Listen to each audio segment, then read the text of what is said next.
Primera Pauta, en la 100.5.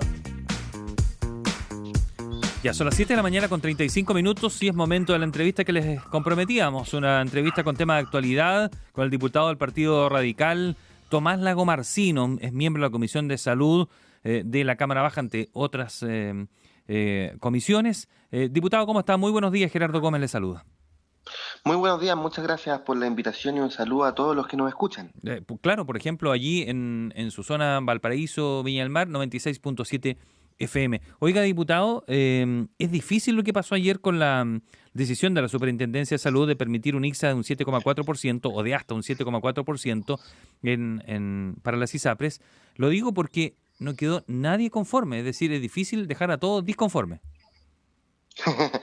Bueno, efectivamente, conocimos el índice de costo en salud, ICSA, que fue un 7,4%, pero todos lo veíamos venir.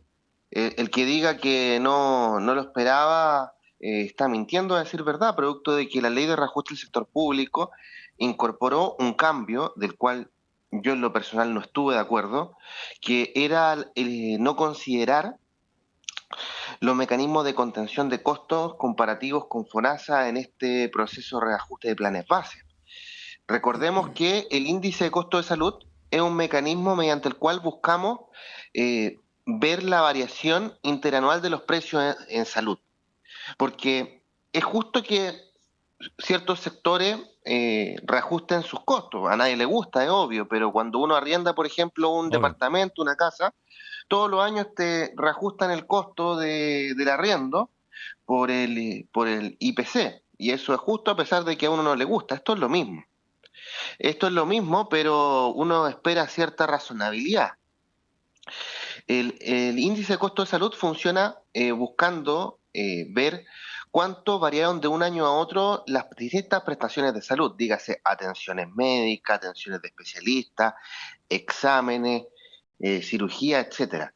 Y comparativamente, la variación de precio interanual del IPC fue un 4,5 y esto termina siendo un 7,4, lo cual claramente nos lleva a ver que la variación de los costos en salud fue mucho más grande de lo que fue para el mercado en general. Diputado, pero no sé si hay un error de expectativa aquí. Decía, porque ayer nadie queda conforme. Las ISAPRES dicen esto no saca de la crisis, pero ¿tenía como objetivo eso? ¿Ayudarlos a que pasaran a cifras azules? ¿O nunca se pensó que fuera aquí la primera vía para poder equilibrar el sistema? Fue una medida desesperada que implementó el Ejecutivo, producto de que no había logrado avanzar significativamente con la ley corta de ISAPRE, que en los últimos días previo al receso legislativo en enero fue finalmente despachada del Senado a la Cámara, y la ley de reajuste del sector público fue despachada en el mes de diciembre. Entonces, en ese contexto, yo diría que fue una medida del momento y que estamos viendo y que no aporta mucho a la crisis. Lo que va a aportar a la crisis finalmente va a ser la ley corta de ISAPRE, y que, como tú bien dices, consideraba, el adelantamiento del ICSA. El ICSA se calcula en el mes de marzo y esta vez se calculó en el mes de febrero, y en segundo lugar no se consideraron los mecanismos de contención de costo y por eso se disparó. Recordemos que el año pasado el índice de costo de salud fue de un 2,6, un porcentaje muy razonable, pero 7,4 claramente se dispara en demasía. Oiga, y la ley corta, ¿cuál es el objetivo único? Yo lo entiendo así, no sé si usted coincide en eso. El objetivo único, principal de la ley corta va a ser salvar y hacer viable las ISAPRES, ¿o no? Hasta el momento sí. Lo que busca la ley corta de ISAPRES que las ISAPRES no entren en insolvencia a propósito de la implementación del fallo de la Corte Suprema. Ahora bien, ahí hay que generar una serie de modificaciones que permitan, por un lado, que las ISAPRES no avancen a la insolvencia y a la quiebra, pero también que sea razonable para la ciudadanía, porque hemos conocido modificaciones que en la práctica terminan siendo, disculpa la expresión, un perdonazo, producto de que las deudas que tienen las ISAPRES no son con los bancos, no son con instituciones financieras, son con las personas. Entonces, no sé si estaríamos hablando de un perdonazo de las características de las que se está hablando, si es que las deudas fueran con los bancos y no con las personas. Oiga, diputado Tomás Lagomarsino, usted está conversando con Primera Pauta, el parlamentario del Partido Radical, y que es miembro de la Comisión de Salud de la Cámara Baja. Pero la solución en algún momento, o posible solución, se vio a la mano cuando se habló de la mutualización. Pero de inmediato el gobierno dijo, no, eso no lo permite la ley, no puede ser, me lo dijo aquí el mismo ministro en este estudio, el ministro de Justicia, Luis Cordero, y allí las puertas se cerraron en un 95%, quedaron muy pocas cosas, ideas que pudieran hacer solventable o viable esto. ¿La mutualización para usted sigue siendo una vía que debería ser tomada? Le pidieron a un grupo de expertos transversal que les diera una idea. Se las dieron y la desecharon.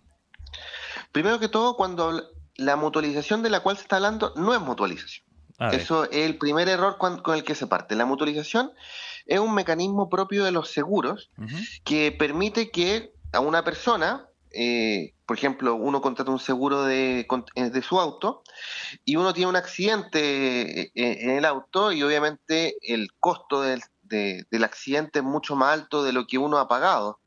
Eh, y ahí se aplica la mutualización porque en el fondo el conjunto de quienes están participando de dicho seguro concurren a, con el aporte, con el fondo, con el capital que se acumula en el seguro, a pagar el choque mío. Eso es mutualización, Ujú. porque todos participan del riesgo futuro de que hayan accidentes. Pero no existe en el mundo la mutualización con respecto a deudas pasadas o devoluciones de cobro en exceso. Eso no es mutualización. Pero todos los expertos de todos los sectores, ¿ninguno se dio cuenta entonces? ¿Lo que conformaba esta comisión? Le pusieron ese nombre porque en el fondo, Ya, pero pongámosle otro. Pero ellos plantearon una posibilidad y que ahí sí lo hacía viable, ¿no? Si hubiésemos aplicado esa fórmula. Pero se decidió que no. Entonces, ¿usted está de acuerdo que no se aplicara esa fórmula o debería volver a reevaluarse? Pongámosle el nombre que sea. yo no creo que deba revaluarse. Yo por lo menos he estado siempre desde un inicio en desacuerdo con que se mutualicen deudas pasadas porque es muy fácil hacer un daño a la institucionalidad de nuestro país de esa forma, producto de que durante décadas la ISAPRE Ujú. no actuaron solidariamente, Ya. que la mutualización es un mecanismo de solidaridad en el cual, con ciertas reglas dentro de un seguro, sus distintos afiliados participan solidariamente de los riesgos futuros de sus integrantes. Al contrario, las ISAPRES lo que hacían era que a través de tablas de factores de riesgo individual, de reajuste de planes base, aplicaban un riesgo individual futuro, es decir, le aplicaban, le cobraban hoy el riesgo futuro a esa persona de tal forma de que no existía mutualización. Entonces, si yo nunca hice mutualización cuando tuve ganancia, es fácil Oiga, decir hagamos mutualización cuando tengo deuda. diputado Lacomarcino, déjeme preguntárselo de una manera al revés. Ya, no se le ayuda nada. La ley corta no la auxilia. Ahí vean ustedes metieron las manos o metieron la pata, ustedes se la arreglan. Pero si vamos por esa, si ellas caen, no a nadie le devuelven nada y además esos 2,8 millones de afiliados tienen que pasar al sistema público. O sea, es un Mire, escenario peor para todos, ¿o no? Mire, por lo menos no es mi postura esa. Ya, Ahora, yo siempre he dicho que aquí hay líneas rojas ya. que no se tienen no pueden ser atravesadas. Uno, en no recalcular la deuda. Dos, efectivamente que el fallo de la Corte Suprema se cumpla, que es lo que hacen los países serios, y que se devuelvan los montos cobrados en exceso. Pero a la vez también hay que compatibilizarlo con buscar medidas que puedan estabilizar financieramente a la ISAPRE. ¿Como cuáles se le Y por lo, ocurren a esta altura, dado los yo, escenarios que son yo, pocos? Yo he planteado al Ejecutivo una propuesta mediante la cual las ISAPRES tengan que capitalizar un 50% de la deuda y el Estado le ayude cubriendo lo que es licencias médicas en el otro 50%. Esa es una propuesta que Mm. yo he hecho Y- al Ministerio de Salud de tal forma de que así se descomprime el gasto de la ISAPRE a través de la creación de un fondo de subsidio de incapacidad laboral, que es una propuesta que ha estado hace muchos años sobre la mesa ¿Eso en y que de cuánto hecho, le rebajaría a la ISAPRE? ¿Un 50% se refiere a unos 700 millones de dólares, más o no, menos, no, o no? no, estoy hablando de que las ISAPRES tienen múltiples gastos. Ujú, Tienen gastos en prestaciones de salud, medicina curativa, prevención, etcétera, ujú. y uno de sus gastos más duros es el de licencias médicas. Sí, pues, hay uso indiscriminado además, ahí se ha detectado Claro, abuso. Ujú. de hecho estamos tramitando un proyecto de ley justamente para detener los abusos en el tema de licencias médicas. Y en ese contexto, aquí no se puede decir que las ISAPRES no tienen que capitalizar. El Estado puede ayudarle a Ya. través de distintas medidas, pero ellas también tienen que capitalizar. Entonces, la propuesta, alguien tiene que asumir esta deuda. Eso es lógico. Y que las ISAPRES la asuman capitalizando un 50% y el Estado las libere de un gasto que es el de licencias médicas por un periodo de tiempo, de tal forma de que eso le descomprime el gasto por Ya. otro lado. ¿Y cuál ha sido la Pero respuesta que le han dado al Ejecutivo a su idea? bueno, esta idea que viabiliza y obviamente no lleva al desfalco financiero a la ISAPRE, al despeñadero, no ha tenido buena respuesta. En el fondo se mantiene la tesis, que a mí no me agrada, que es que lo que se le debe a los afiliados por un lado y se le va devolviendo, se le cobra por el otro lado, que es lo que yo considero que finalmente termina quebrando toda la confianza de la ciudadanía, primero que todo en el sistema y en segundo lugar en quienes hacemos política. Ya, usted escucha al diputado del Partido Radical, Tomás Lagomarsino, quien forma parte de la Comisión de Salud de la Cámara Baja. Ya, no lo han escuchado con la idea entonces tampoco. Volvemos a lo de siempre, al punto muerto. El alza del precio base se dice que es otra fórmula para compensar, pero se habla hasta un 40%. ¿Se podría dar eso de alza de precio base hasta un 40%?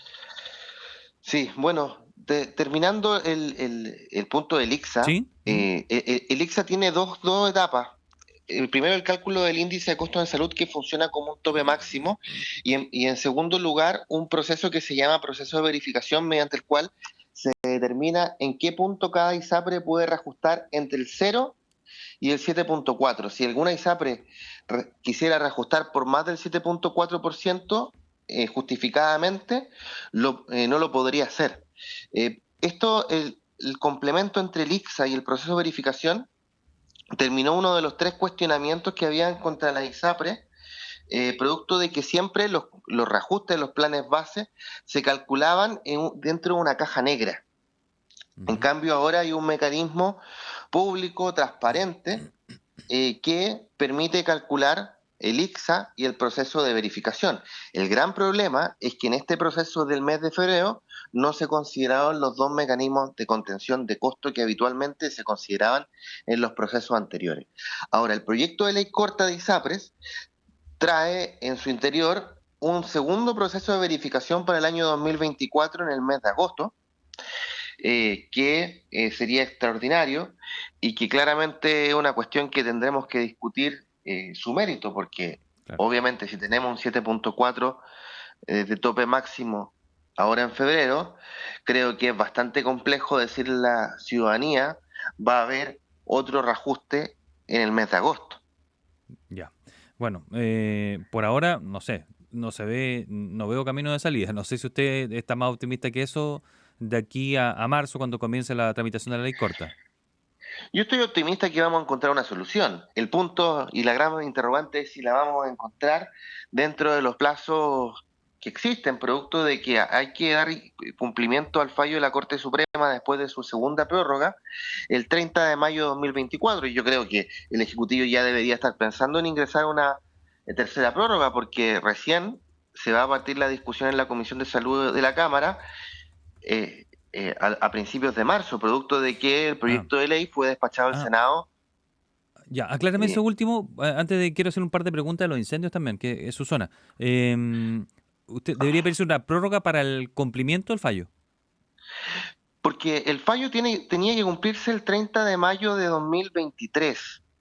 Eh, el Ejecutivo ingresó el proyecto de ley recién el 9 de mayo. a 21 días de que Sí, claro. se finalizara, se tuviera que cumplir. Pidió una primera prórroga de 6 meses hasta el 30 de noviembre. Seguía en aquel momento en la Comisión de Salud del Senado. Se pidió una segunda prórroga que dio hasta el 30 de mayo. Y a finales de enero, los últimos días previos al receso legislativo, se despachó el proyecto de ley del Senado a la Cámara y nosotros Ya, empezamos a verlo recién a principios de marzo y ahí hasta el 30 de mayo. Es decir, hay 3 meses para discutir el proyecto perfecto. de ley y que sea tramitado en su totalidad. Oiga, en beneficio del tiempo, muy breve, ¿qué le parece la velocidad de respuesta del gobierno a la tragedia que ha dejado el mega incendio en la región de Valparaíso que usted también representa? Bueno, yo he anunciado una comisión especial investigadora que de hecho ya está Mm, ingresada a la Cámara, producto de que aquí hay que dar una explicación a Chile de por qué fallecieron 133 personas a esta altura en el mega incendio de Valparaíso. No es casual, por ejemplo, que el 84% de quienes fallecieron haya sido en la comuna de Viña del Mar y tan solo el 16% en Quilpué. Ahí tiene que haber una explicación. A la vez, un porcentaje muy relevante fallecieron por intoxicación por humo de incendio, según las causas que determinó el Servicio Médico Legal, y son personas que pudieron haber sido evacuadas. Si comparamos, por ejemplo, con el incendio de ¿ya? Valparaíso 2014, fallecieron 15 personas.